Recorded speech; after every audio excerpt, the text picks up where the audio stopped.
All right, so in this video, I want us to take a look at some kind of derivations and rearrangements of the ideal gas law. So we've seen the ideal gas law before as just PV equals nRT, and there are definitely like ways that we can kind of expand upon the ideal gas law and see how that can maybe help us in determining maybe like other properties of gases. So to begin, right, let's kind of establish one new definition here. Here we're describing a particular standard set of conditions, which we'll refer to as standard temperature and pressure, or STP. So this is defined as being 0 degrees Celsius for the temperature and 1 atmosphere for the pressure. And we're speaking of these things exactly. So under standard conditions, you're at exactly 0 degrees C, that's like infinite significant figures, and exactly 1 atmosphere, again, infinite sig figs there. But right under these conditions, I want us to imagine maybe 1 mole of oxygen gas, or O2, and determine then what the volume would be of that gas. Now, because we have like, say, exact numbers throughout here, we can kind of just like ignore significant figures. But right, go ahead and determine what the volume in liters would be of 1 mole of oxygen gas at standard temperature and pressure. All right, so working through this one, right, we know that we're going to need to use the ideal gas law, or PV equals nRT. In this case, we're solving for volume. So rearranging that, we have instead volume equal to nRT over P. So right, using this equation shouldn't be too difficult for us. We know that the number of moles is just given as 1. We know that the pressure is just 1 atmosphere. The only kind of adjustment or thing that we need to change with this is instead of representing the temperature as 0, right, it's actually going to be in terms of Kelvin. So 273.15 Kelvin as the temperature there. And so, right, plugging all of our other values into here, right, we can see how we can solve for volume. Evaluating this out, I get a value of 22.414 liters as V. So that would make then choice C correct here. And while we, calculated this for specifically oxygen gas, right, this is actually going to be the volume for really 1 mole of any ideal gas at standard temperature and pressure. So right, I specified O2 there, but I really didn't need to, right? If you just have 1 mole of X gas, right, 1 mole of neon or 1 mole of hydrogen gas, whatever it may be, right, its volume for that 1 mole at standard temperature and pressure is going to be equal to 22.414 liters. And so it's this number that's like actually kind of important and helpful for us. And we refer to this as the standard molar volume, again, because like it's just the standard conditions, 1 mole has this much volume, and we can use this to basically convert between, say, 1 mole of a gas at standard temperature and pressure and volume, right? So converting that into liters. So I wrote it out here as an equality, right? We can use this basically to build in different conversion factors. If you have a gas under standard conditions, you can then use this to maybe convert between moles and liters. Now, if you don't have standard conditions, then you're not technically allowed to use this as a comparison then. But right, if you kind of meet those STP standards, then this is really helpful. All right, so again, kind of like expanding upon this same sample here, this 1 mole of oxygen gas at standard temperature and pressure, right, as we sort of established, right, that 1 mole of O2 gas has a volume of 22.4 liters. So then what would be, say, the density of that oxygen gas? All right, so we'll recall, right, that density is equal to mass over volume. Now, we already know the volume here, right, that's given to us, but the mass of 1 mole of O2, we can find pretty simply just using its molar mass, right? We know that 1 mole is going to weigh whatever the molar mass is. So 32.00 grams of O2 would be our mass in this equation. And so we have mass, we have volume. We can solve then for density, just kind of taking mass divided by volume, and we get then an answer of 1.428 grams per liter. so choice C in this case. So I want to remind us that typically densities for gases will be represented in grams per liter, right? For solids and liquids, we're kind of used to like grams per milliliter being used there as the density unit of choice. For gases, because they do have such low density and they end up taking up so much space, right, it's more helpful for us to think of it in grams per liter instead. All right, so for this oxygen gas here, using the standard molar volume and using the molar mass of O2, right, we can solve for the density pretty simply like so. Now, if we aren't necessarily at standard conditions, we can still kind of do maybe a similar simplified equation, right, to determine the density of a gas, even when we're not at STP. So let's kind of walk through how exactly that may work. So right, I want us to basically do a derivation here to figure out how density can be worked into the ideal gas law. So right, we know like PV equals nRT as the ideal gas law, and we know density involves at least V in there, right? It has mass over volume, but there's no mass technically in the ideal gas law itself. That said, right, we do know how like N, the number of moles, can relate to mass using an equation like this one, where N is the number of moles, little m is the mass in grams, and then that big curly M, that's like the molar mass of whatever substance we're looking at. And so if we say then that N is equal to mass over molar mass, we can basically replace that back into the ideal gas law and say instead PV equals M over M RT. So right here I'm saying like little m is the mass, big M is the molar mass, and basically I've just replaced the N component of the ideal gas law with this relationship between mass and molar mass. And so while this doesn't necessarily tell us density right off the bat, there is a way to maybe solve for density from now the different variables and things that we have in this equation. So to kind of show that, right, if we want to maybe isolate within that previous equation, mass over volume, we can rearrange that to solve as the density, or mass over volume, equal to the pressure times the molar mass divided by R and temperature. So right, this like rearranged equation here basically tells us how like density is proportional to things like pressure and molar mass, and it's inversely proportional to temperature. So right, this is a really interesting way to kind of relate density to all of these other properties of a gas, especially because, you know, if we maybe know the pressure and the temperature and I guess the composition of a gas, those three things alone are enough to tell us then the density of the gas, right? We don't necessarily need to know exactly what the mass of our gas sample is or the volume of that sample, so long as we have pressure, molar mass, and temperature instead. Now, another kind of useful way to use this equation or this derived gas law basically is to instead rearrange it to solve for the molar mass m. So instead solving here as molar mass equal to mass times R times temperature divided by pressure and volume. This is one way that we can solve for molar mass itself, which is especially helpful if we have like a gas sample that we don't actually know the composition or the identity of. So right, we may see some examples where we're given information about like a volatile substance that is like something that will, right, maybe that substance has some unknown composition to it. And so what we'll do is some kind of experiment to measure the mass, the temperature, the pressure, and the volume of that unknown sample. And we can use all of those things together to then determine the molar mass of the sample. That may help us identify what exactly that chemical substance is. So as an example here, I describe basically an experiment like that, where we start with an empty flask and it weighs 77.834 grams. It also has a volume of 213 milliliters. Now the flask begins empty, but we then fill fill it up with some unknown gas to a pressure of 754 millimeters of mercury.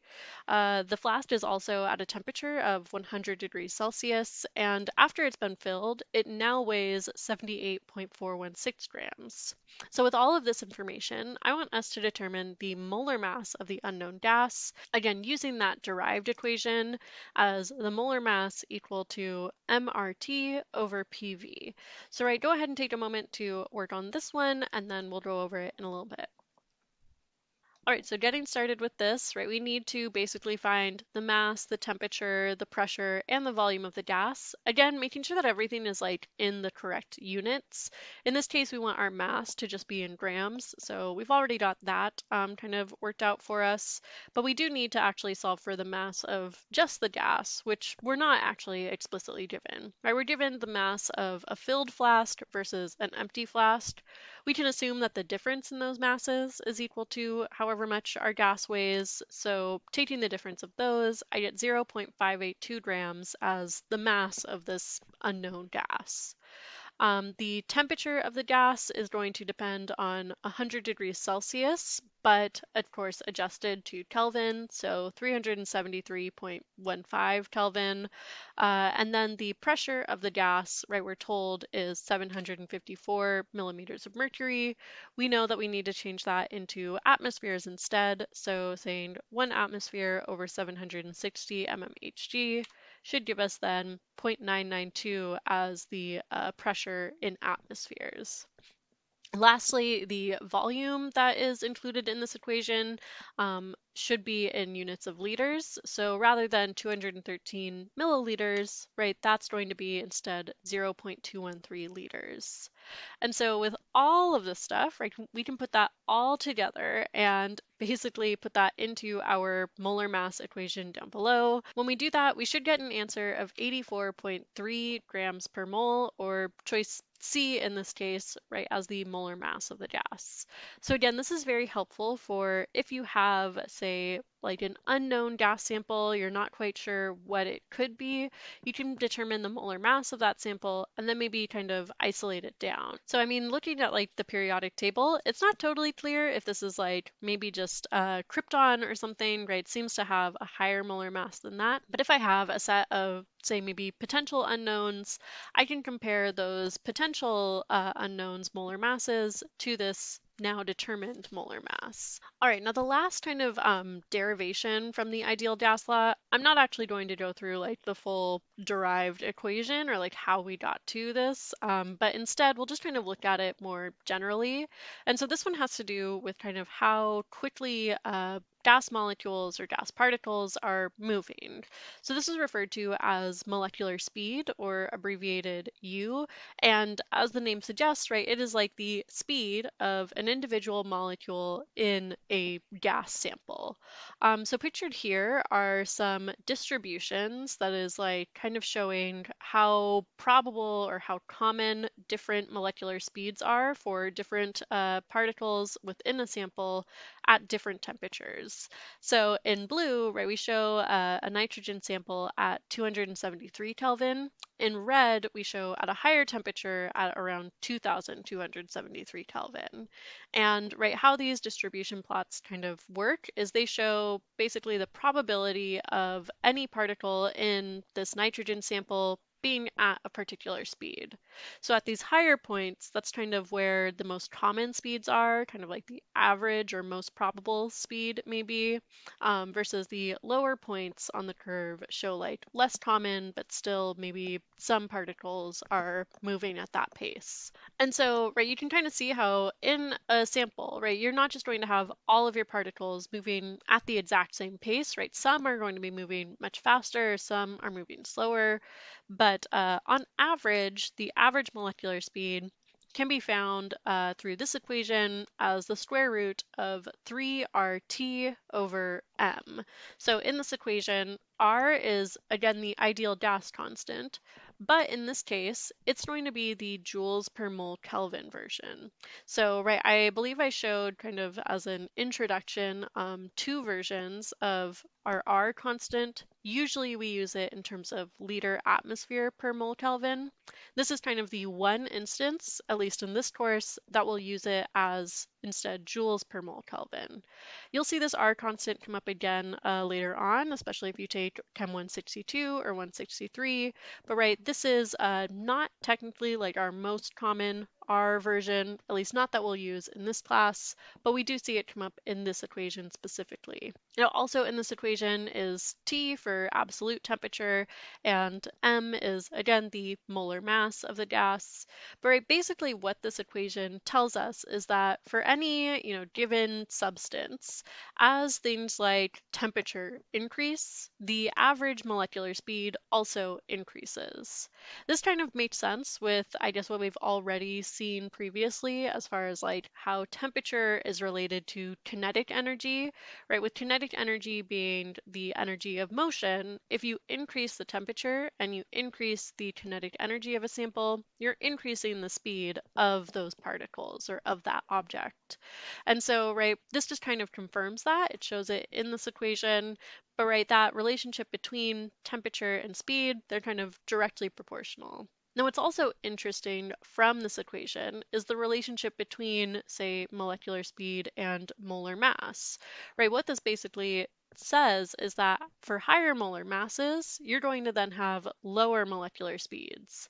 Basically, like a really large molecule, something that's super heavy and hefty, is not going to be able to move as quickly as something that's more lightweight and has a smaller molar mass. So right, this part can be helpful, especially if we're looking at like a mixture of gases and trying to see basically like which part of that gas mixture is going to move fastest, right? Which substance within that is going to have higher speed. The one with the lower molar mass should have then a higher molecular speed. Now, kind of tied to this include a couple of different scenarios in which we may have gases kind of rapidly moving about. And so I want to highlight those scenarios here and just kind of show the difference between them. So the first scenario that we'll consider is pictured on the left right here. What we have is essentially a container that has two gases in it. And initially those two gases are separated by a wall. So if you have, say, like the blue gas on the right and the red gas on the left, right, those two things are kind of kept in their own spot and separate. But if we maybe break that wall and we allow those two gases to, I guess, mix and interact with each other, right, kind of the initial response of the gas is to spread out as much as it can. So while that blue gas was kind of like kept to just one side, right, as soon as that wall opens, it wants to spread out and go to the other side. At the same time, the red gas is trying to spread out to its other side and kind of mix over there as well.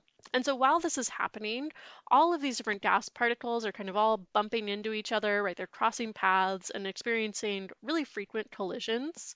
And this is referred to as diffusion, right? When you have, say, a mixture of gases coming together, bumping into each other a bunch, that's a diffusion process. Now to compare, I have pictured here on the right a different scenario where instead we kind of just have one half of that box that we said before. So right, we still have like a container that has a gas on like one half of it, right, divided by a wall. But on the other side of that wall is no other gas at all, right? Instead, it's just a vacuum, just like empty space. And if we, again, kind of like allow the gas to go over to the other side of the container, when it does that, it's not going to actually face any resistance or like bump into any other molecules on its way, right? Instead, it's just going to move to the empty side without any collisions from its neighboring gas. So this process is referred to as effusion. And right, this occurs when you just have, say, a gas going into an empty space, escaping without any collisions or anything else kind of holding it back. So I wanted to highlight kind of the difference here between diffusion and effusion because basically like diffusion is sort of complicated, honestly. Like if we think about it, I guess mathematically, if I'm trying to determine like how fast a gas is moving, say, into a completely empty space, there's no resistance to it, right? In a fusion, it's just the gas kind of moving on its own accord. But with diffusion, you may have a gas particle trying to move with all of its might to another area, but then it's met with some other particle kind of blocking its way. And so in that case, the diffusion can be a little bit harder to track and understand, versus effusion is a little bit more streamlined, right? It's kind of more predictable. And so this ties into what's called Graham's law. Graham's law is used to describe the rate of effusion for a gas. Now, it's actually more of a comparative law, right? It shows the rate of two different gases versus their molar masses and kind of shows how they can be related to one another. So basically, written out right here, Graham's law says that the rate of the first gas divided by the rate of the second gas should be equal to the square root of the molar mass of the second gas divided by the square root of the molar mass of the first gas. So there's a lot of math going on here, but basically what this tells us is that, right, a lighter molecule is going to effuse more quickly, whereas a heavier molecule with a higher molar mass is going to have a slower rate of effusion. This is again, I think, derived from the molecular speed itself that we saw previously, but right, this just kind of allows us to then relate maybe two different gases, kind of comparing them, and if we see, their average rate or their average molecular speed, we can then kind of compare and predict maybe which gas is going to be the higher molar mass, right? Whichever gas is moving more slowly or has a lower rate of effusion, that's going to translate then to a higher molar mass associated with it. All right, but so that kind of concludes then, I guess, our different variations and derivations from the ideal gas law. Some of the equations that were featured here are now added to your formula sheet. So if you look at the formula sheet that's provided on Canvas, or you'll see kind of some new additions to that, but some things are not included on there. So specifically the molar mass equation for a gas or the density equation for a gas, that's not technically given to you. You could derive it yourself if you needed to, but maybe on an exam, right? I would recommend putting that on your note card so that you can just kind of quickly reference that yourself. But please let me know if you have any questions, and I'm always happy to help. Bye.